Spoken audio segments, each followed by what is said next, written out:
अच्छा, पहले भी जब द प्रिंस लास्ट टाइम आप शेखर गुप्ता जी के साथ आप कर रहे थे ऑफ द कट, उसमें आपने कहा था, उसके बाद भी आप कहते रहे कि ये जो 80% 81% हिंदूज की जो बात होती है, हिंदू वोट करते हैं नहीं देते हैं, नहीं तो बीजेपी को कितना वोट आ चुका होता। एक प्यू रिसर्च सेंटर का एक स्टडी है 2020-21 में, वो किसका? प्यू रिसर्च सेंटर। अच्छा, ये कहते हैं कि 64% इंडियंस जो है वो कहते हैं कि जब आप हिंदू हो तभी आप ट्रूली इंडियन। अब अगर इस तरह का माइंडसेट हो तो फिर एक जिस राजनीति की आप बात कर रहे हैं वो कितना नहीं देखिए, फ्यू रिसर्च सेंटर ने क्या कहा, क्या डेटा है, उसकी वैलिडिटी क्या, लेकिन मान लीजिए बहस के लिए कि एक बार को उस आंकड़े को सही मान भी लिया जाए तो बिहार देश में 80% हिंदू हैं। उसमें अगर फ्यू रिसर्च सेंटर ये कह रहा है कि 64% लोग मानते हैं कि अगर आप भारतीय हैं, आप हिंदू हैं तो आप भारतीय हैं, लेकिन उसमें से वोट भाजपा को तो 45% से ज्यादा लोग नहीं कर रहे हैं, क्योंकि भाजपा को 2014 में 31% वोट आया, 2019 में 38% वोट आया। तो अगर 80% हिंदुओं के रहने के बावजूद भाजपा को सिर्फ 31% वोट आया, तो इसका मतलब है कि करीब करीब 40% हिंदुओं ने भाजपा को वोट किया 2014 में, और करीब करीब 47% हिंदुओं ने वोट किया उनको 2019 में। लेकिन आज भी आधे से ज्यादा Hindu, despite Ram Mandir, despite Sangh, despite Modi, despite all polarisation so called, इन सब के बावजूद आधे से ज्यादा हिंदू आज भी देश में भाजपा को वोट नहीं करते। क्योंकि इसलिए नहीं कि वो हिंदू हैं या मुसलमान हैं, क्योंकि वो भाजपा, मेरी अपनी समझ है, क्योंकि वो भाजपा के विचारधारा से उनका इत्तेफाक नहीं है। भाई गांधी भी तो हिंदू थे, वो तो भाजपा की विचारधारा के नहीं थे। अंबेडकर भी तो हिंदू थे, तो जितने उनके मानने वाले अम्बेडकराइट हैं वो तो भाजपा की विचारधारा को नहीं मानते हैं। लोहिया और जयप्रकाश भी तो हिंदू थे, जो सोशलिस्ट विचारधारा को उनके फॉलोवर है वो तो भाजपा को नहीं मानते हैं। तो और जो कम्युनिस्ट विचारधारा के मानने वाले लोग हैं वो भी तो हिंदू हैं, वो भी भाजपा की विचारधारा को नहीं मानते। तो मेरा ऐसा मानना है कि हिंदू समाज में कई विचारधारा के मानने वाले लोग हैं, उसमें एक प्रीडोमिनेंट विचारधारा भाजपा की भी है। करीब करीब आधे से थोड़ा कम हिंदू उस विचारधारा को मान रहा है, जिसका फायदा भाजपा को उनको राजनीतिक तौर पर मिल रहा है। लेकिन जो करीब करीब आधे से ज्यादा थोड़े हिंदू जो भाजपा को वोट नहीं कर रहे हैं, वो इन चार विचारधाराओं के मानने वाले प्रीडोमिनेंटली लोग हैं।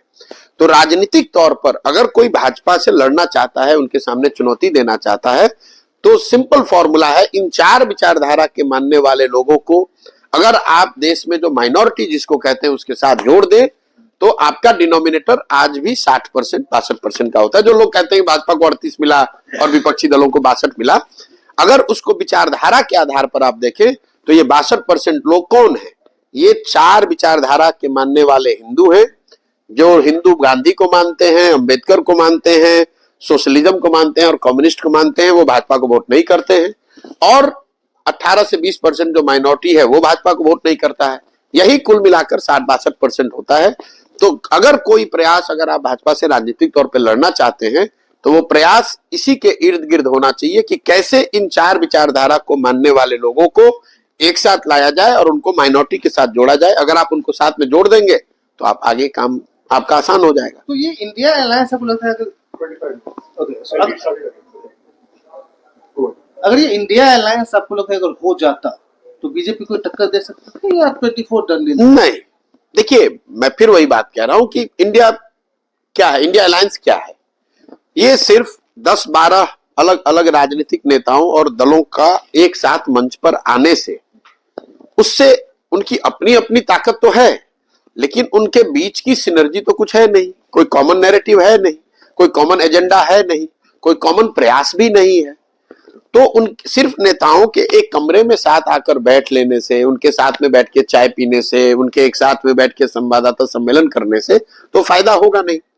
ममता बनर्जी की ताकत बंगाल में है, लेकिन उस ताकत का फायदा तेजस्वी यादव को या इंडिया अलायंस को बिहार में कैसे मिलेगा?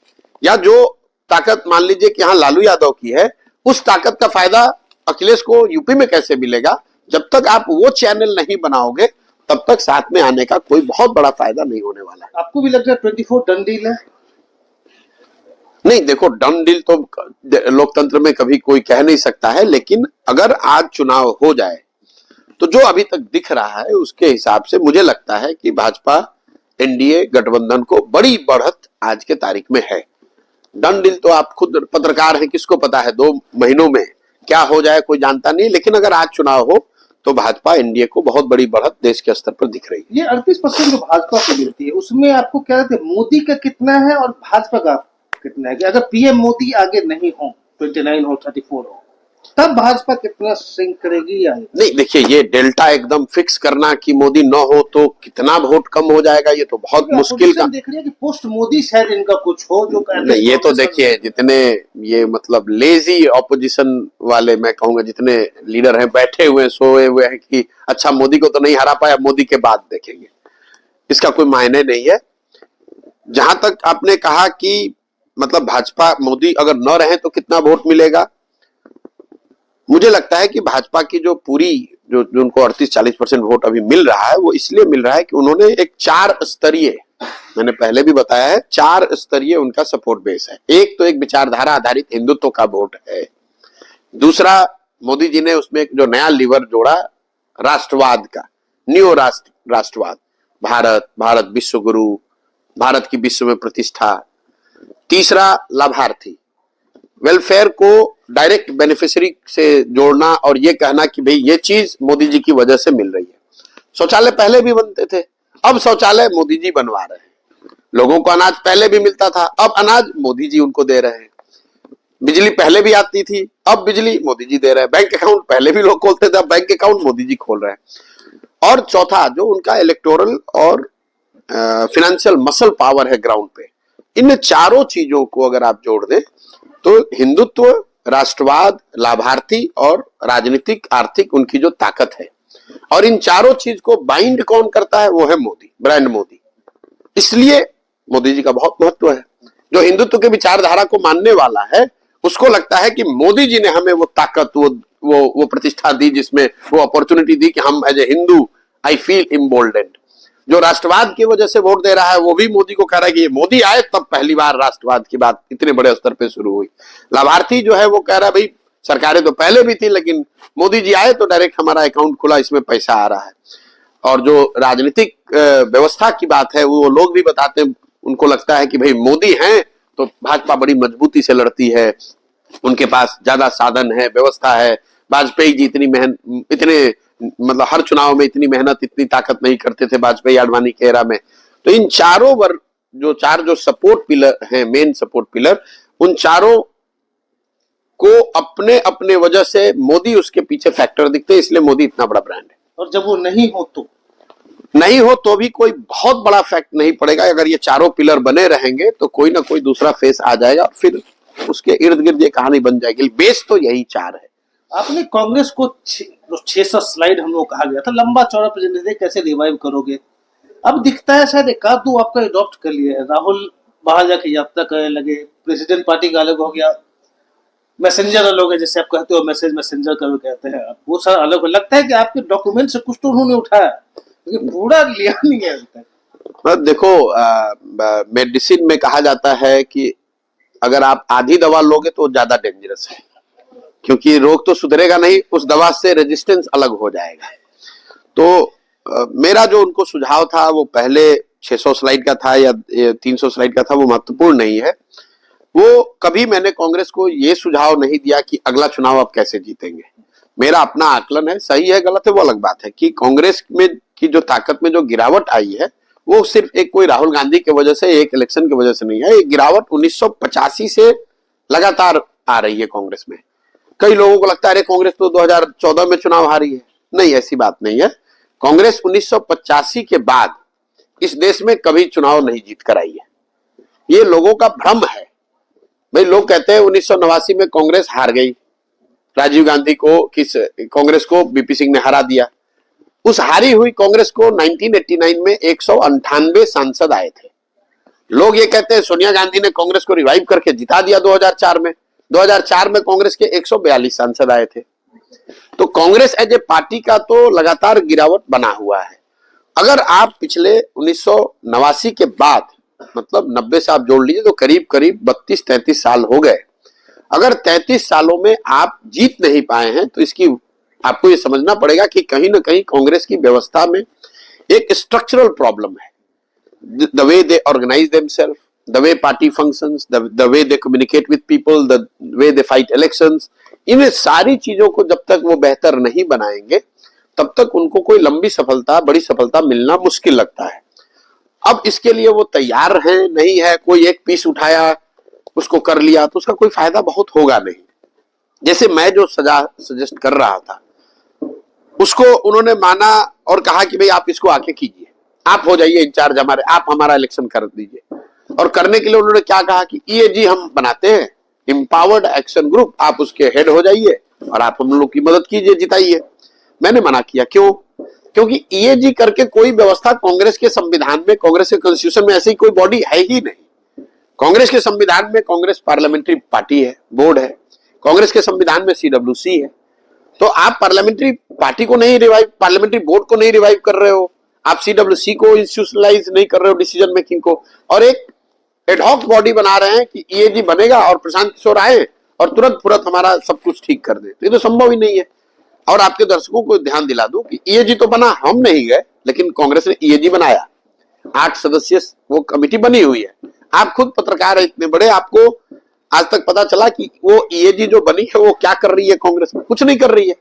तो मैंने जो कांग्रेस को उस समय प्रस्ताव नकारा, मुझे अब लगता है कि बिल्कुल सही था। अगर मैं भी उस ईएजी में होता तो भी मैं कुछ नहीं कर पाता। मतलब आप योर रेपुटेशन रेपुटेशन की सिर्फ बात नहीं है। देखिए, जहां देश की, लोकतंत्र की, कांग्रेस जैसे बड़े संगठन की बात है तो मैं उसमें बहुत अदना आदमी हूं। मेरे रेपुटेशन से कुछ बनना बिगड़ना नहीं है, लेकिन मैं कुछ कर नहीं पाता वो, मतलब, और मेरा ये अनुभव यूपी में रहा है उनके साथ, इसीलिए मैं कांग्रेस के साथ जुड़ने में, उनके साथ काम करने में बड़ा संभलता हूं या डरता हूं। यूपी में प्रियंका गांधी को चीफ मिनिस्टर कैंडिडेट बनाना चाहते थे, सही है क्या? नहीं, सिर्फ प्रियंका गांधी को, ये बात तो सही है, लेकिन सिर्फ प्रियंका गांधी को सीएम फेस नहीं बनाना चाहते थे, उसके पीछे एक पूरी लंबी सोच थी।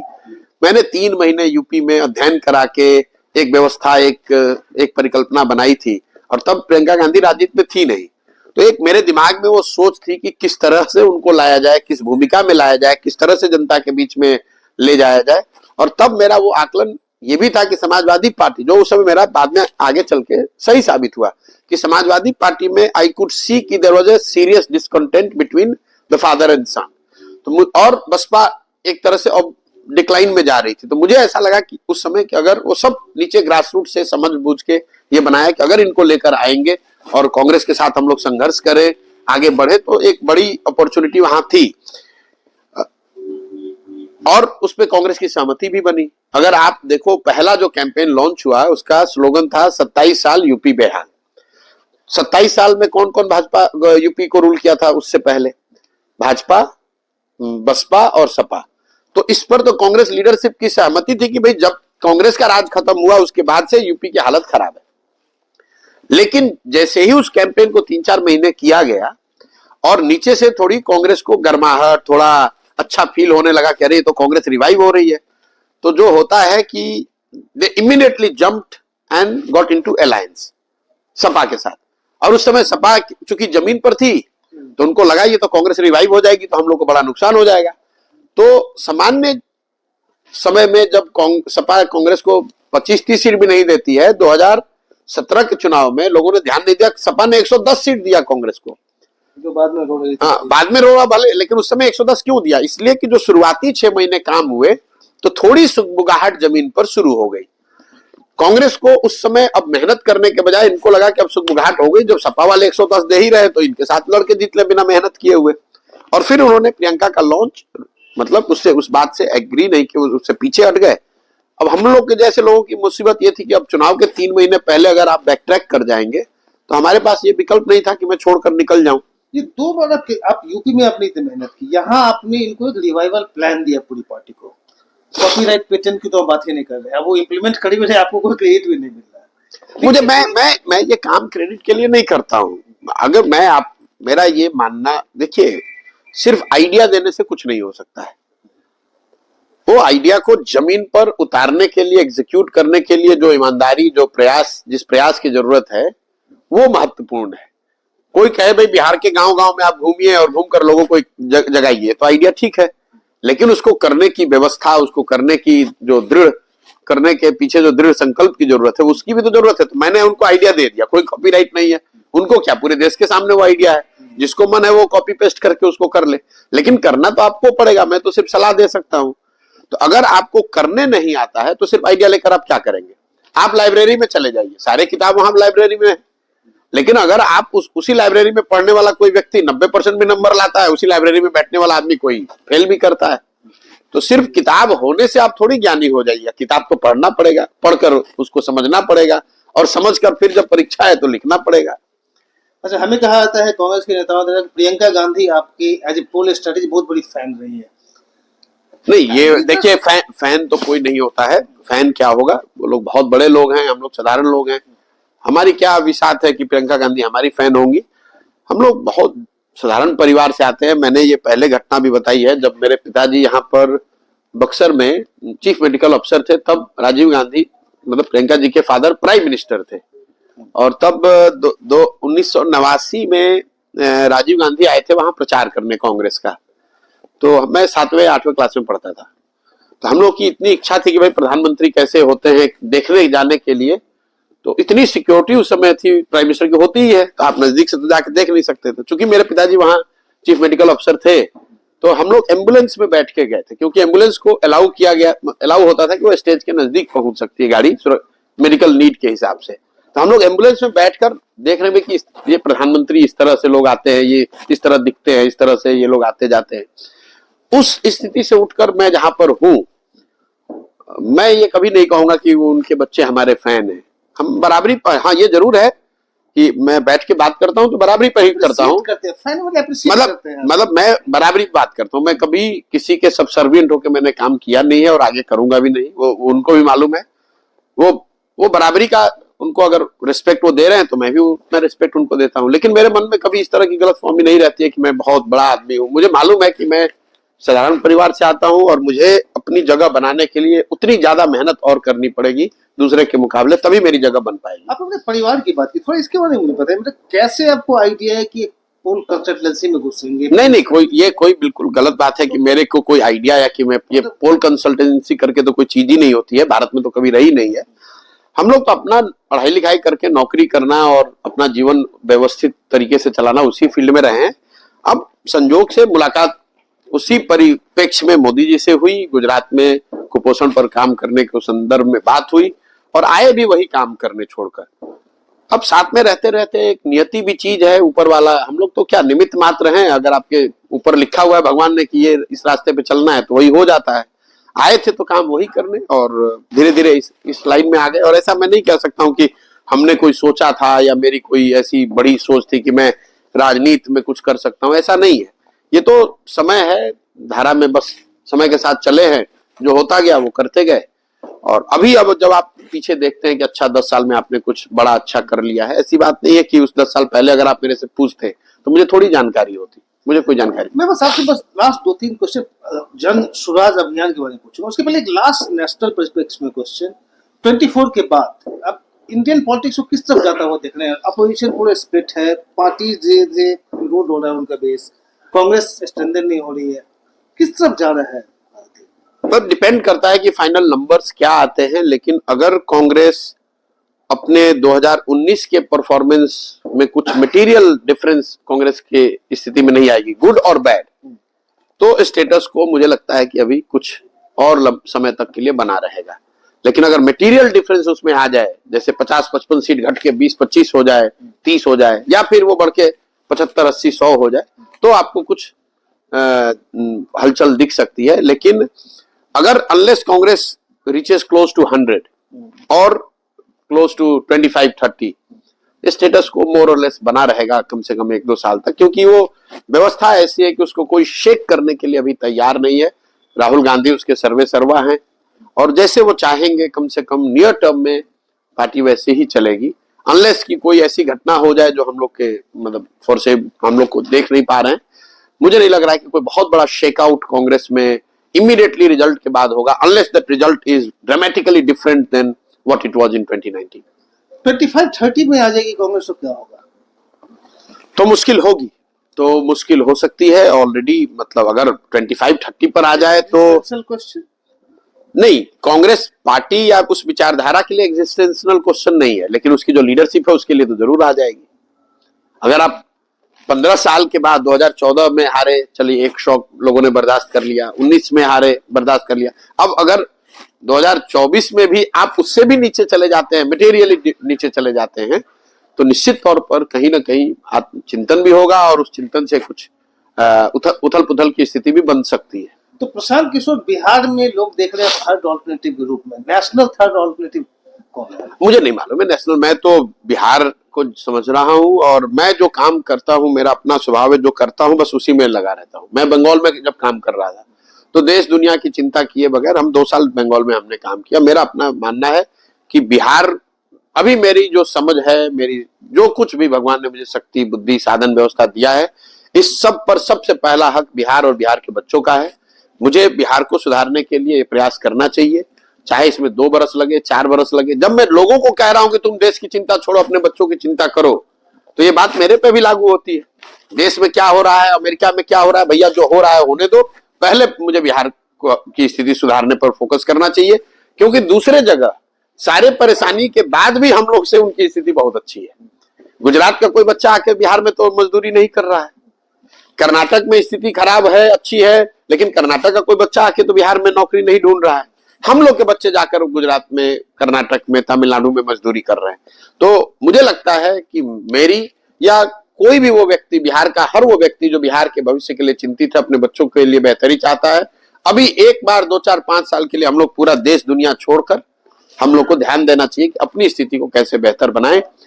देखिए, वर्ल्ड वॉर 2 के समय अगर आप वर्ल्ड हिस्ट्री को पढ़ेंगे तो बहुत ज्यादा अमेरिका पे दबाव था कि भाई आप भी युद्ध में शामिल हो जाइए, लेकिन अमेरिकन ने क्या किया, नहीं भाई हमें अपनी स्थिति मजबूत करनी, हम क्यों वर्ल्ड वॉर 2 में घुस जाएं जबरदस्ती का।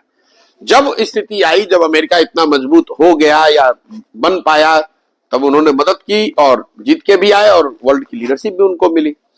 तो आपको ये प्रायोरिटाइज करना है कि आपकी समझ की, आपकी ताकत की, आपके प्रयास की जरूरत सबसे ज्यादा कहां है, देश के स्तर पर है या बिहार के स्तर पर। मुझे ऐसा लगता है कि बिहार के होने के नाते मेरी सबसे बड़ी जिम्मेवारी ये है कि बिहार की स्थिति को सुधारा जाए। बाकी जो लोग देश के लिए जिम्मेवार हैं, देश की चिंता कर रहे हैं, हम तो कोई देश के नेता है नहीं, देश के नेता तो कांग्रेस के लोग हैं, इंडिया के लोग हैं, भाजपा के लोग हैं, तो ये उनकी जिम्मेवारी है तो देश के स्तर पर प्रयास करें। मेरी जिम्मेवारी है कि मैं बिहार में हूं, इस परिकल्पना को लेकर आया हूं, बिहार को सुधारने के लिए जो कुछ बन पड़े वो करूं। ये अगर बाकी रीजनल पार्टीज को देखें तो किसमें पोटेंशियल है थर्ड ऑल्टरनेटिव का? आप हो, टीएमसी हो? नहीं, रीजनल पार्टी तो कोई अपने आप में देश के स्तर पर, इसीलिए तो रीजनल पार्टी की उसमें पोटेंशियल तो भाई जो भी आगे 10 साल के लिए मेहनत करेगा, उस तरह के प्रयास करेगा, उसमें पोटेंशियल हो सकता है। लेकिन देश में पिछले 100-150 साल के इतिहास को आप देखेंगे तो नेशनल स्तर पे राजनीतिक ताकत बनाना इतना आसान नहीं जितना लोग समझते हैं। पिछले 75 सालों में, पिछले आप आजादी से पहले भी चले जाइए तो 150 सालों में इस देश में in true sense, real sense, 2 he national party बनी, एक कांग्रेस और एक भाजपा। कांग्रेस का आप इतिहास उठाकर देख लीजिए, जब ये कांग्रेस बनी उसके बाद करीब 30 बरस लगे उस कांग्रेस को देश के स्तर पर राजनीतिक ताकत हासिल करने में, और गांधी जी जैसा नेतृत्व मिला तब हुआ। यही हाल कमोवेश भाजपा का रहा है। जनसंघ की ताकत 1950 में जो थी, उसके बाद उनका एक लंबा दौर चला है जबकि जनसंघ एक तरीके से खत्म ही हो गया। फिर से उस विचारधारा के लोगों ने अपने आप को पुनर्जीवित किया जब 1980 में भाजपा के तौर पर जनसंघ का प्रादुर्भाव हुआ, और 1980 के बाद करीब करीब 12-13 साल उनको देश स्तर पर, हर स्तर पर मेहनत करनी पड़ी, तब जाकर उनको देश के स्तर पर वो पहचान, वो जगह मिली, जबकि वो देश तो ऐसा नहीं है कि आप आज दल बनाइएगा और पूरे देश में जाकर कल उसके बड़े राजनीतिक ताकत बन जाइएगा। बहुत बड़ा देश है, 1.3 बिलियन, मतलब पहली बार ह्यूमन हिस्ट्री में 1 बिलियन से ज्यादा वोटर्स होंगे इस बार इस चुनाव में। 100 करोड़ लोगों को मिलना, उनको समझाना, उनको अपनी बात से जोड़ लेना, ये साधारण बात नहीं है। इसलिए नेशनल किसी भी छोटे दल को या किसी एक व्यक्ति को या समूह को पूरे राष्ट्र के स्तर पर अपनी पहचान, अपनी जगह, अपना प्रभाव बनाने में बहुत समय लगेगा। और अभी टेक्नोलॉजी है तो थोड़ा उसको आप तेजी से कर सकते हैं टेक्नोलॉजी के इस्तेमाल से, लेकिन फिर भी जो चीज करने में किसी को 40 वर्ष लगा है तो उसको करने में शायद अभी 10 वर्ष लगेगा, लेकिन उतना समय तो लगेगा। बिहार के विकास के लिए आपने कोई ब्लूप्रिंट तैयार किया है? बिल्कुल, ब्लूप्रिंट जो है मैंने, ये जो पूरी व्यवस्था है, ये ऐसा नहीं है कि मैं ब्लूप्रिंट बना के आया, मैं पार्टी बना कर आया, मैं बता रहा हूं कि मैं वो नेता हूं। ये सब चीज इस पदयात्रा के से ही निकलना है।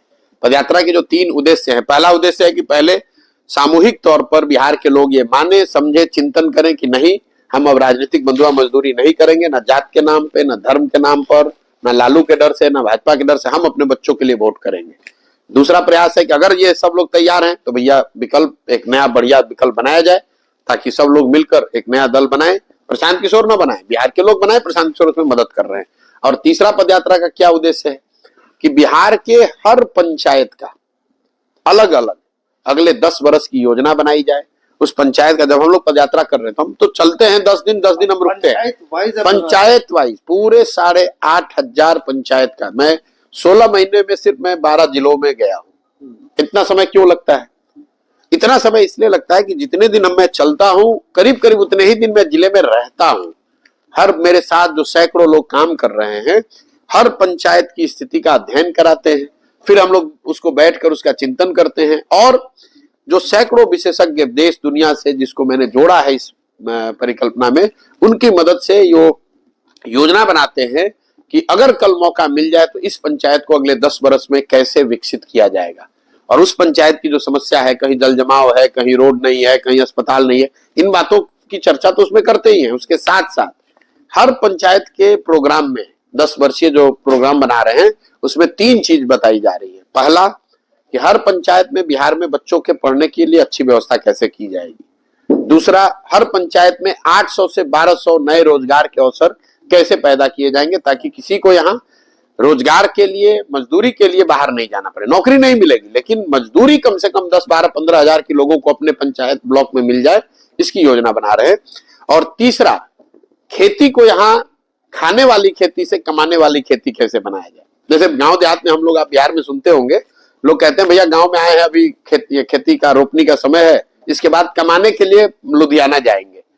मतलब लोग खेती को कैसे देखते हैं? खेती वो आके इसलिए करते हैं ताकि बाल बच्चों को खाने की व्यवस्था हो जाए, कमाने के लिए वो मजदूरी करने जाते हैं। मैं वो व्यवस्था बदलना चाहता हूँ, खेती को खाने वाले के बजाय खाने वाली खेती से कमाने वाला खेती बनाना चाहता हूँ। और ये तीनों चीज की योजना पंचायत वार में बना रहा हूं। और जब ये दल जब भी बनेगा पदयात्रा खत्म होने के बाद, तो चुनाव के नजरिए से नहीं, ये सारे 8,500 पंचायतों का योजना पहले जारी करूंगा, ताकि आप बिहार की जनता ये देख पाए कि उनके पंचायत के विकास के लिए जन स्वराज की योजना क्या है। देखने समझने के बाद उसको ठीक लगे तो फिर वो वोट करे, उनके साथ जुड़े। 2025 में आप असेंबली में जाएंगे इलेक्शन में एज ए पॉलिटिकल पार्टी? मैं 2024, 2025, 26 नहीं देख रहा हूं। इस पदयात्रा का कोई समय, दिन, किलोमीटर नियत नहीं है। इसमें एक चीज फिक्स है कि हमें पूरे बिहार में जाना है। जिस दिन मैं कम से कम 2/3 से ज्यादा बिहार कर लूंगा, उसके बाद सब लोग मिलकर अगर तय करेंगे कि दल बनने का अब सही समय आ गया है तो दल बना लिया जाएगा। और दल जब बनेगा तो उसके बाद स्वाभाविक तौर पर उसके बाद जो भी चुनाव होगा, वो चाहे मुखिया का चुनाव हो या असेंबली का चुनाव हो, उसको पूरी ताकत से लड़ा जाएगा। अभी तक का जो शेड्यूल है, मैंने आधा बिहार पूरा किया है। करीब करीब 120 विधानसभा हम लोग पैदल चल चुके। 120 करने में और साल भर, 1.5 साल का समय लग सकता है। तो अगर असेंबली के चुनाव नियत समय पर हुए तो मेरा अपना मानना है कि उसके साल भर पहले ही ये प्रक्रिया पूरी हो गई होगी और दल बन गया होगा। और जब दल बनेगा तो निश्चित तौर पर 243 सीट लड़ेंगे। मैं इसलिए पूछ रहा हूँ, एक्सपेक्टेशंस बिल्ड होते जा रहे हैं। अब लार्जर एक्सपेक्टेशन स्टेट वाइड तो मैं अभी घूमूंगा तो पता चलेगा, लेकिन आपकी टीम जो है, मैं देख रहा हूँ लड़के जॉब छोड़ के आ रहे हैं, इंजीनियर से छोड़ के आ गए, कहीं और कुछ तो मैं आंध्रा से देख रहा हूँ, आंध्रा यूपीएससी की तैयारी छोड़ के आ गए। अब इनका जो एक्सपेक्टेशन है आप में कि आप डिलीवर करेंगे? नहीं, आप तो 2-4 लोगों से मिल रहे हैं। मैं इस पूरी व्यवस्था में 1500 से ज्यादा लड़के और लड़कियां वो इसमें जुड़े हुए हैं, वॉलंटियर के तौर पे, फेलोज के तौर पे, पेड कॉलीग्स के तौर पे। तो ये सारे लोग जुड़े हुए हैं सीखने के लिए। बहुत सारे लोग इसलिए जुड़े हैं कि वो इस एक्सपेरिमेंट को ऐसा देख रहे हैं कि शायद इससे कुछ बड़ा निकल सकता है। बहुत सारे लोग यूपी बिहार के इसलिए जुड़े हैं कि वो बिहार यूपी में चीजों को बदलते हुए देखना चाहते हैं। और इन 1500 में मेजोरिटी उन लड़कों का, उन बच्चों का है जो बिहार के हैं, जो सही मायने में देखते हैं कि भाई बिहार को सुधारने का एक सही प्रयास है, इसमें उन्हें योगदान करना चाहिए।